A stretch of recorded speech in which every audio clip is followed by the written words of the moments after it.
From LinkedIn News, I'm Leah Smart, host of Everyday Better, an award-winning podcast dedicated to personal development. Join me every week for captivating stories and research to find more fulfillment in your work and personal life. Listen to Everyday Better on the LinkedIn Podcast Network, Apple Podcasts, or wherever you get your podcasts. Break language barriers instantly by translating up to 44 languages in real time with the HP AI PC, powered by the Intel Core Ultra processor. With the right tools, work doesn't have to feel like work. Learn more at hp.com/AI PC.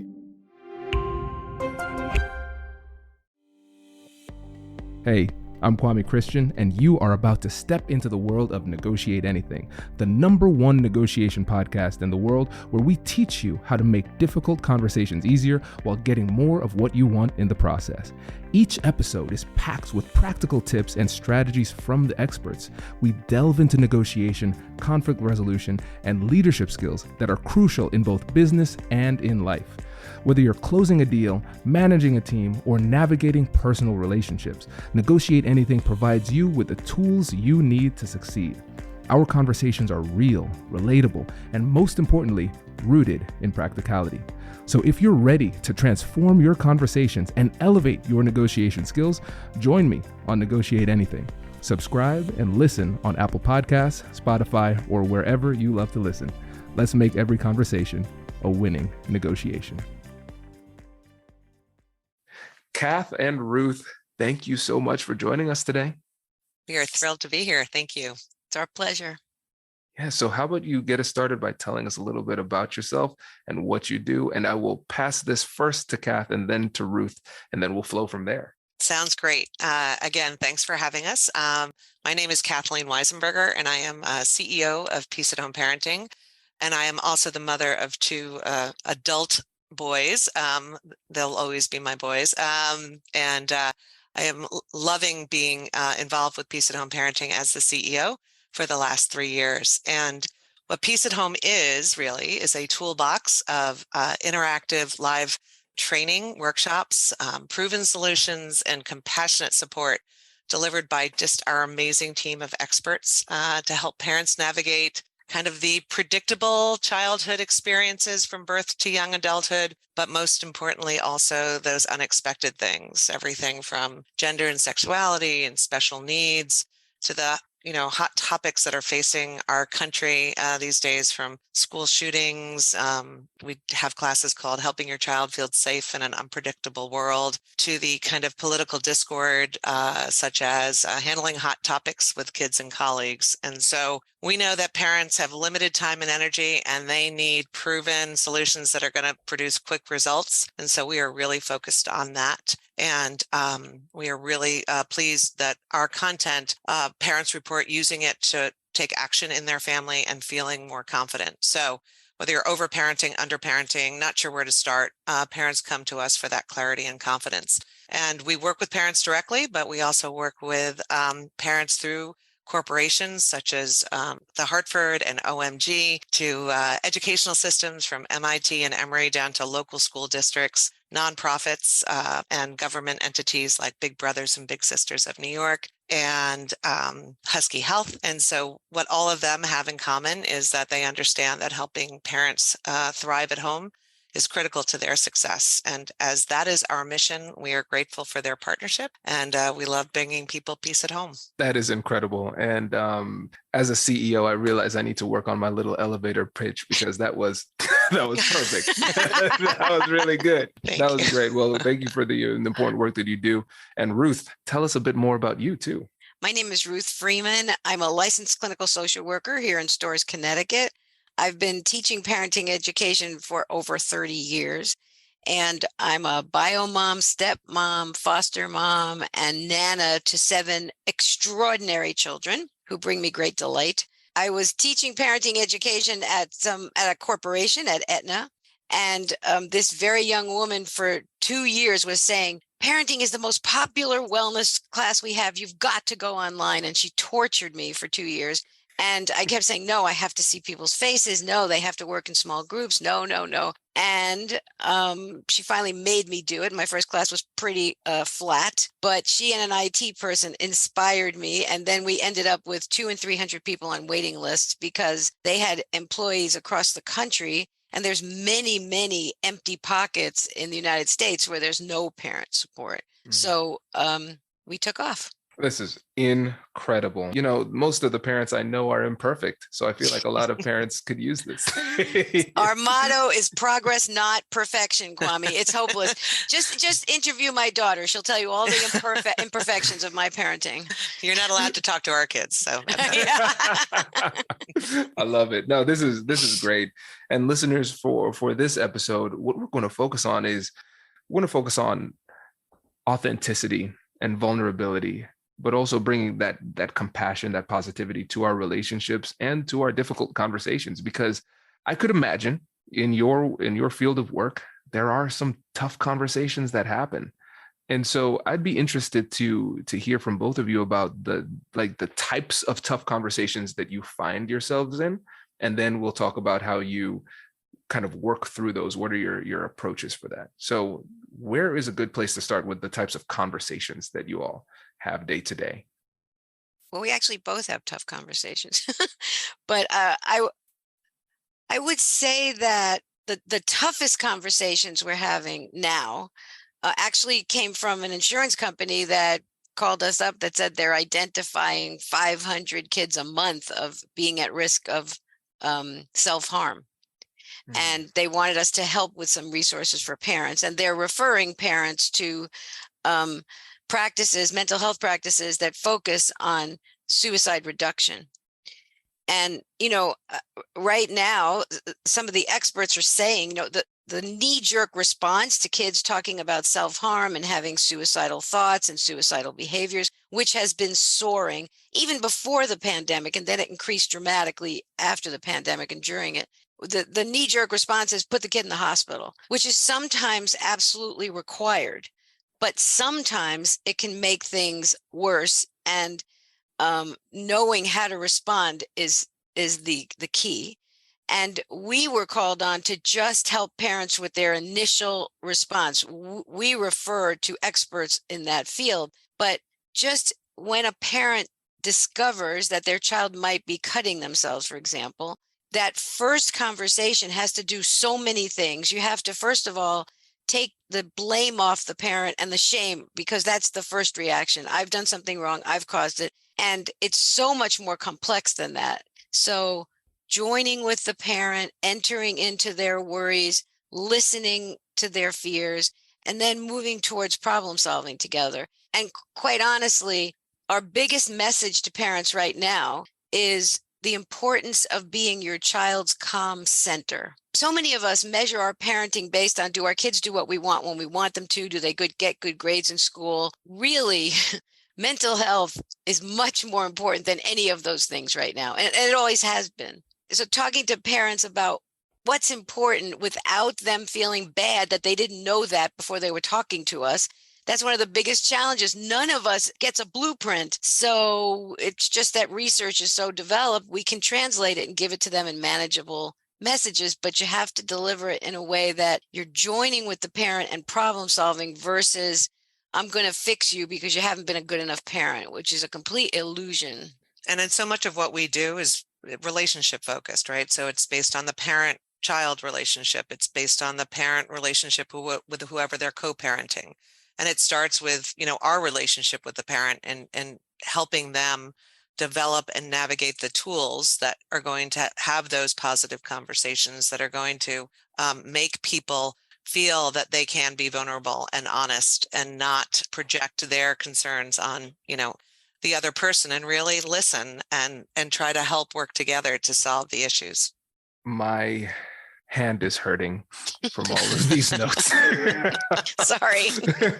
This is so good. Well, one of the things that I like so much about this approach of the way that you interact with the parents is that it's the listeners of the podcast would identify that is really similar to the compassionate curiosity framework. So with the compassionate curiosity framework, we acknowledge and validate emotions, we get curious with compassion, and then we use joint problem solving, working with the other side collaboratively to solve the problem using future-focused problem solving. Right. And so what you said, Ruth, is you take the blame and shame of the parent, you try to take that out of it, and then you work through those emotions with them, and then you work to move toward problem solving. And I think in a lot of these situations of distress, what we try to do is we say, there is a problem, I'm solving it now first. And that's it. And it shows that we don't have a full understanding of what the real problem is. Right. Because if we run to like solve the problem, listeners, I am aggressively using air quotes as I say, solve the problem here. We inadvertently create other problems that are more problematic than the original problem, just exacerbates the issue. So I really love the approach that you're using here. Hello, my friends. Before we get back to today's episode, I want to ask you a question. Have you ever wondered how to elevate your team's negotiation game and how you can help the folks on your team have better, difficult conversations? At the American Negotiation Institute, we offer transformative keynotes and workshops tailored to empower professionals with top-tier negotiation and conflict resolution skills. Whether it's a keynote for your next event or hands-on training for your team, we've got you covered. Don't just negotiate. Master the art with the American Negotiation Institute. Click the link in the description to find out more. Elevate, negotiate, and succeed. Introducing the HP AI PC, your powerful AI assistant. Easily search through personal files, gain valuable insights, and make smarter, more informed business decisions. Unlock the future of work today with the HP AI PC, powered by the Intel Core Ultra processor. With the right tools, work doesn't have to feel like work. Learn more at hp.com/AIPC.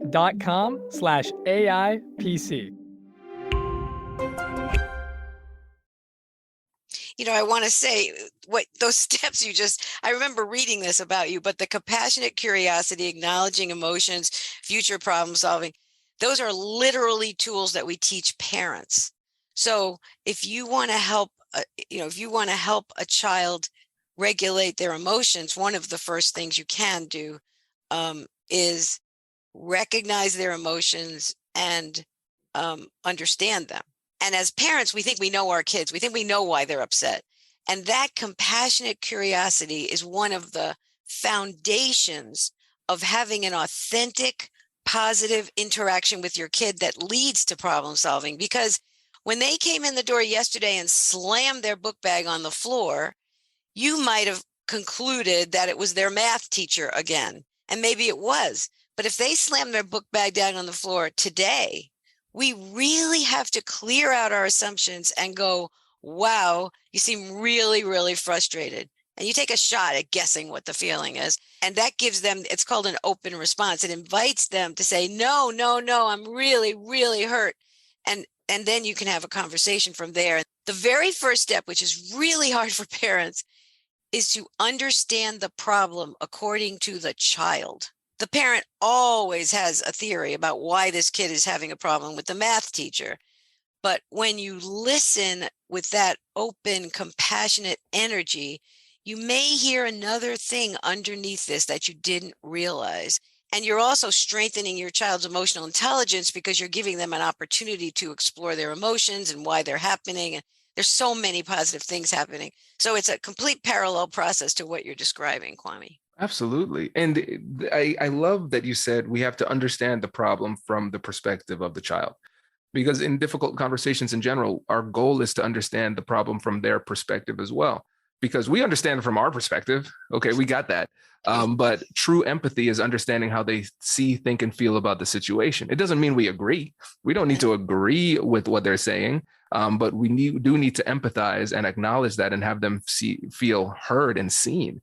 And what you said was brilliant. You said, as parents, we think we know what the problem is. But let's zoom out to us as professionals and practitioners as well, because a lot of times we might say, I've been here before, I've seen it all before. So as practitioners, we may think we know what the problem is. And what we have to recognize is that, again, the goal is compassionate curiosity, but a lot of times we don't get to the curiosity part because we are not humble enough to accept the reality that they might see the situation differently from us. And we have to be able to truly believe, like, I might not know everything, so I do need their assistance in order to get me to understand it from their perspective. So I really love the ethos you're bringing into this approach. Often when I do a consultation with a parent, the first thing I do is a quick genogram. I want to understand their relationship with their parents. I want to understand their parents' relationship with their parents. I just want a general trend and ethnicity and culture. I can do it in 7 minutes with somebody. And because once you hear all that, when they start to describe the challenges in the family and you ask, how have you been handling that? You can put their responses in a context. So I just was talking with a dad, and he was describing how his father never really realized his potential, and he was often depressed. And so this father, now he's talking about his father, was so disappointed in his son because his son wasn't a perfectionist like he was. This father did everything he could to make his dad happy and to accomplish everything his dad never accomplished. And he can't understand why his son is not devoting his entire life to making his dad happy. So he's very critical of him and negative, and now they have this problematic relationship. But it's really that father's perception of the father-son relationship that's based on his history. So if I can hear that with a lot of care and get, you really loved your dad and you really believed that getting all A's was the way to show him love, and maybe your son loves you in a different way, that's compassionate curiosity. And that's helping dad see himself as good, not as a negative authoritarian, which sort of flashed through my mind also, but isn't really helpful. It's like understanding, what's the motivation. Let's dig deeper into that, because I think that's really important, because in a lot of these difficult conversations, we're going to be confronted with somebody who might be demonstrated behaviors that we find abhorrent for one reason or another. And sometimes it feels as though empathizing with somebody who sees the world so differently and approaches things so differently is almost like, let me use a technical term here, yucky. Very yucky. And so first of all, why should we take the time to empathize and understand with people whose behaviors might be yucky to us? I'm going to give you a pragmatic reason. There's a lot of reasons that, if you want peace on earth or peace at home, you have to take in the other person. But that's not the pragmatic reason. The pragmatic reason is, from my point of view, you can ask Kathleen, I'm kind of a zealot, like I'm on a mission. Okay.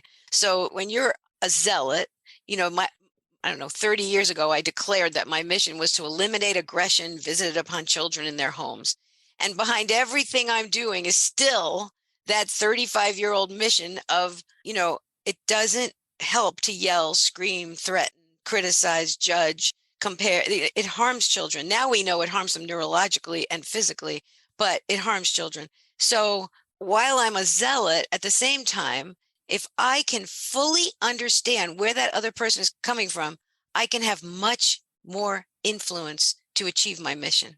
And that's, and in a way, you can look at that as power, which I always think is a bad word, but we can't influence each other or learn from each other if we don't understand where the person's coming from. And that takes time. And I think the other thing, when we put together this hot topics, handling hot topics with your kids and colleagues, specifically when it came out with the Roe v. Wade decision, it was theories and principles that are applicable to both. And I think that that's your point, is that whether you're talking to your kids, often those self-care principles and those self-value principles where you want to be a calm center, where you want to, be able to be curious and listen, and without understanding that you don't have to change your opinion, but we need positive ways to communicate with each other and to lower our stress levels. And, corporations bring us in to have these conversations with their working families. And we have other people who don't have kids who come to these things, because all of these principles are applicable to just general conversation, relationship, and being effective in life. Agreed. Yeah. And I love that we started with a pragmatic response, right? Because one of the things I said in my first book, Finding Confidence in Conflict, I talk about compassionate curiosity, treating people with respect, those type of things. I have a section called, "But Kwame, what if I'm evil?" And it was just pure pragmatism. I'm like, even if you're evil and you don't care, this is why you should still do it, because it's more effective. I just want to say, many parents ask that question because sometimes they just want to, be aggressive with their children, I'll say.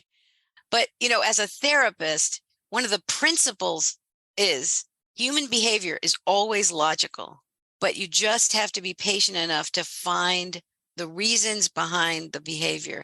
And honestly, people come in to my office, they do, online coaching, and they're describing things they're doing in their relationships that are mind-boggling.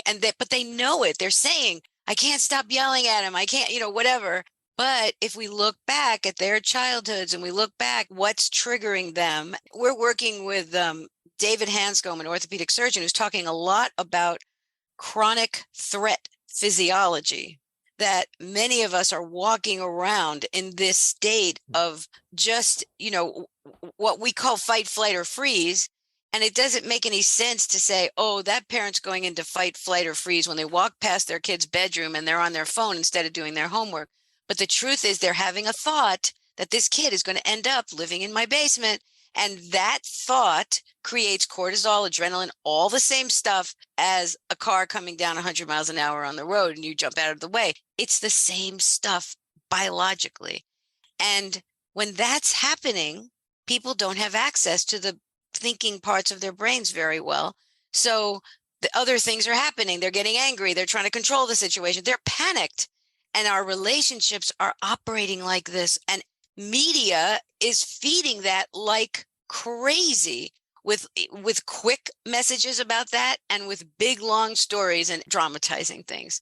So teaching parents the essential skills of calming their brain and recognizing the impact of their childhoods on their behaviors really puts them at ease. They're like, I'm not an evil person. They feel like an evil person. They go to bed every night and say, I'm not going to yell at that 2-year-old.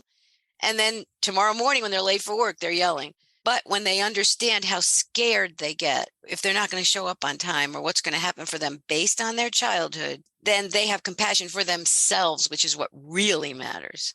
Absolutely. This is so well said, because, and I like that point that you made about everything being logical if you take the time to understand it.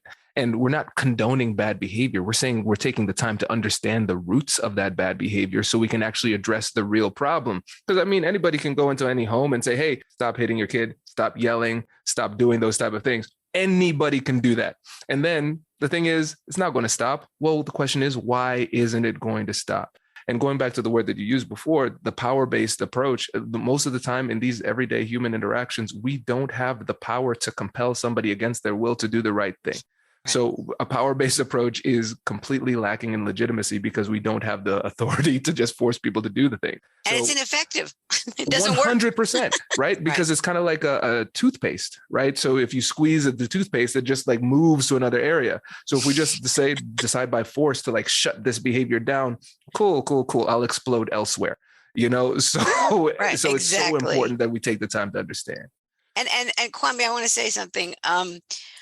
Not being able to change people's behavior and understanding that behind behavior, there's some logical explanation. That is one of the biggest messages we're giving parents right now, because parents often perceive misbehavior in children as something to be managed or controlled.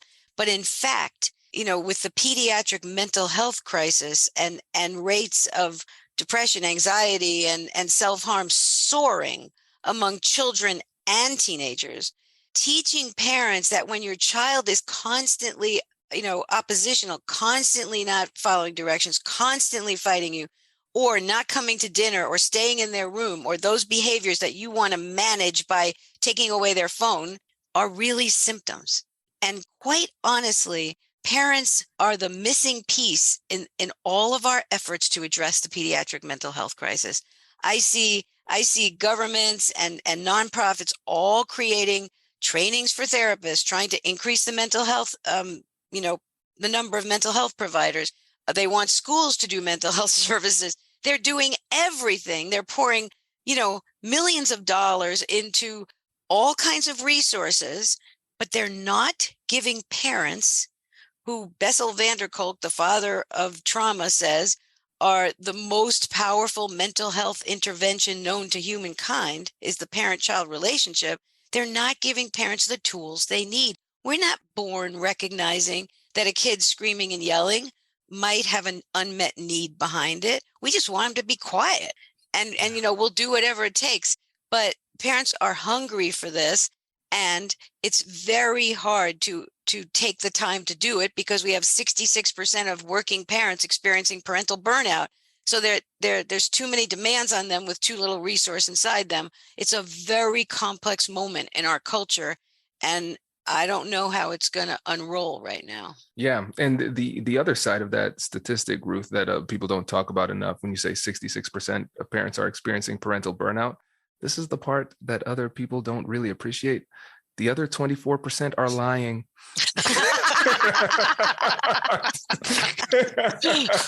True. Yeah, it is. I've never met a parent that didn't say, that's me. And I'm like, exactly. Who are these the 24%? Jeez. I'm going to remember that one, Kwame. And so before we go, I want to make sure that we're leaving parents with some tools here. So parents and professionals, because I feel like if you can start to manage your emotions effectively at home, it becomes a lot easier to do it elsewhere. So what would you say are the key tools that parents need in order to be there and be that calm center for their kids? Well, it's different for each parent, I want to say. There's no one size fits all. And we have lots of classes on this, Kwame, so people can reach out to us. But one thing I want to say is that there's a new book by Mona Delahook called Brain Body Parenting. And that book really talks about the neurobiology of kids. And she points out that kids have different ways of calming down. And as parents, we often use our way of calming down to calm the kid down. So I feel better if somebody talks to me in a soothing voice. But my granddaughter, if she goes off to her room, she goes to her room, she slams the door, and in like 2 minutes, she's calm. She needs space. So some parents are kind of trying to move in, get their kid, take a deep breath. But really, the kid needs space for their brain to calm down. Some kids calm down with action and noise. Some kids calm down with quiet. So for kids, we have to be observers and see, and even talk to them when they're not upset and say, what helped you calm down before when you were so disappointed that we weren't going out? So we talk to the kids. And for parents, it starts with attunement to your own physical sensations. Many of us are just walking heads. We're not noticing that our chest is tightening up while we're talking to somebody. So it's noticing your physical sensations and having a brain calming practice that you do every day so it becomes a reflex. For me, that's diaphragmatic breathing. If I'm stressing out in a meeting or something, I'm going to take deep breaths down to my belly. My shoulders will go down. My voice will get quieter. That's mine. And I do it every day. And I'm really good at it. Now it's a reflex. If my husband starts to be an idiot, I take a deep breath automatically. So I think that everybody, we have teachers that specialize in this, and they say, and mindfulness practices are great. But we just say, find that practice, do it 5 minutes a day, become expert at it, and call on it. That's the most bare bones, simple answer that I have. We like to remind parents, that old airline adage, put your own oxygen mask on first, right? So take care of yourself because you're going to be better for your kids, your partner, and anybody else you come in contact with. And I think, the whole idea of curiosity and listening, there is power in being quiet sometimes. And I think that that's important. And then I think one of the things that we all have to get back to real fast is joy and playfulness. And we all have to be a little wacky and a little fun and just remember what that's like to be like with each other and our children. And I think we'll all get there together. I love this. Could not agree more, my friends. Well, both of you, thank you so much for coming on the show. This was incredible. If you see, I have just not stopped taking notes throughout this entire thing. This is great. Before we go, just remind the listeners about how they can get in touch with you and learn more about Peace at Home. Sure. So you can find us on the web at peaceathomeparenting.com. And you can always email us at solutions@peaceathomeparenting. And we'd love to hear from you and connect. So thank you.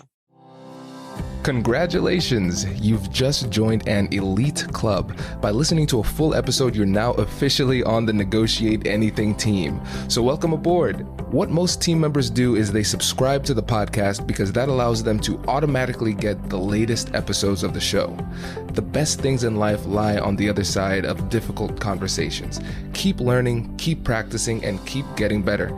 Your relationships will improve, your career will soar, and you'll have the confidence you need to get the most out of these crucial conversations.